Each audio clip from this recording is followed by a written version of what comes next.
بسم اللہ الرحمن الرحیم اللہم صل علی محمد وعلی آل محمد کما صلیت علی ابراہیم وعلی آل ابراہیم انک حمید مجید اللہم بارک علی محمد وعلی آل محمد کما بارکت علی ابراہیم وعلی آل ابراہیم انک حمید مجید۔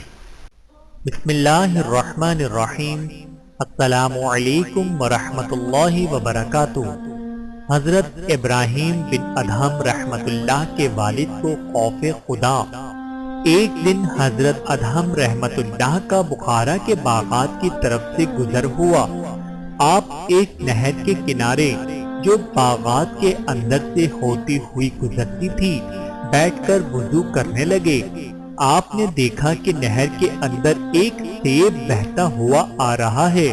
خیال کیا کہ اس کے کھا لینے میں کوئی مذائقہ نہیں، چنانچہ سیب اٹھا کر کھا لیا۔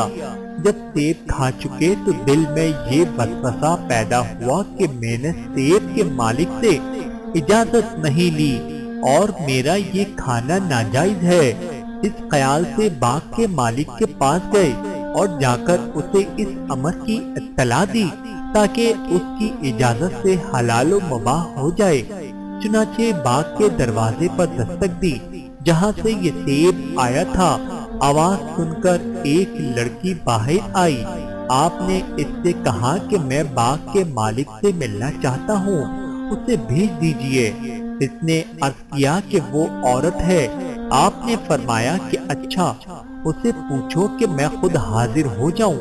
چنانچہ اجازت مل گئی اور آپ اس خاتون کے پاس تشریف لے گئے اور سارا واقعہ اس کو سنا دیا۔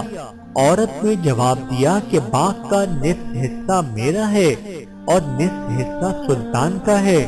میں نے اپنے حصے کا سیب معاف کر دیا اور سلطان یہاں نہیں ہے، بلکہ تشریف لیے گئے ہیں جو بخارا سے 10 دن کی مسافت پر ہے۔ چنانچہ اس نے اپنا سیب کا نصف حصہ تو آپ کو معاف کر دیا، اب باقی رہا دوسرا نصف حصہ۔ اب اسے معاف کروانے کے لیے بلخ تشریف لے گئے۔ جب وہاں پہنچے تو بادشاہ کی سواری جلوس کے ساتھ جا رہی تھی۔ اسی حالت میں آپ نے سارے واقعے کی بادشاہ کو خبر کر دی اور نصف حصہ سیب کا معاف کرانے پر طالب ہوئے۔ بادشاہ نے فرمایا اس وقت تو میں کچھ نہیں کہتا، کل میرے پاس تشریف لے آئیں، میں اس وقت کچھ کہہ دوں گا۔ بادشاہ کی ایک نہایت ہی خوبصورت حسین و جمیل بیٹی تھی اور بہت سے شہزادوں کی طرف سے پیغام نکاح اس کے لیے آ چکے تھے، لیکن اس شہزادی کا باپ یعنی بادشاہ انکار کر دیا کرتا تھا کیونکہ بیٹی عبادت گزار اور نیک کاروں کو بہت پسند کرتی تھی۔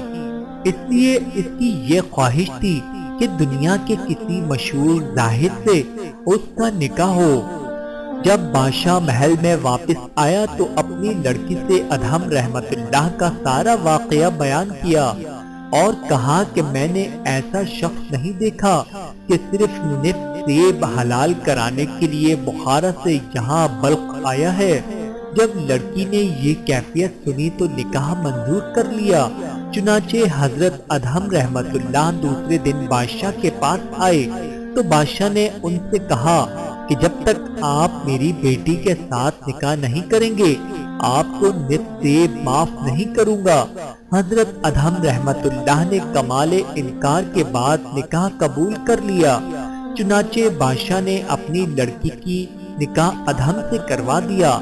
جب حضرت ادہم رحمت اللہ خلوت میں اپنی بیوی کے پاس گئے تو دیکھا کہ لڑکی نہایت آراستہ و پیراستہ ہے اور وہ مکان میں جہاں لڑکی تھی تکلفات کے ساتھ مزین ہے۔ حضرت ادہم رحمت اللہ ایک گوشے میں جا کر نماز میں مصروف ہو گئے حتیٰ کہ اس حالت میں صبح ہو گئی اور متواتر 7 راتیں اسی طرح گزر گئیں اور اب تک بادشاہ نے سیب کا نصف حصہ معاف نہیں کیا تھا۔ آپ نے بادشاہ کو یاد دہانی کرانے کے لیے یہ کہا کہ اب وہ حصہ معاف فرما دیجئے۔ بادشاہ نے کہا کہ جب تک آپ کا میری لڑکی یعنی اپنی بیوی کے ساتھ جمع کا اتفاق نہ ہوگا میں معاف نہیں کروں گا۔ آخر کار شب ہوئی اور حضرت ادہم رحمت اللہ بیوی کے ساتھ جمع پر مجبور ہوئے۔ اس کے بعد آپ نے غسل کیا، نماز پڑھی، ایک چیخ ماری اور مصلی پر گر پڑے۔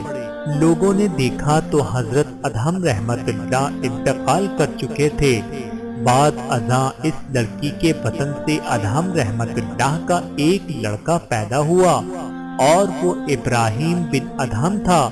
چونکہ حضرت ابراہیم کے نانا بادشاہ کے پاس کوئی لڑکا نہ تھا، اسی وجہ سے بادشاہ کے بعد سلطنت حضرت ابراہیم رحمت اللہ بن ادہم کو ملی۔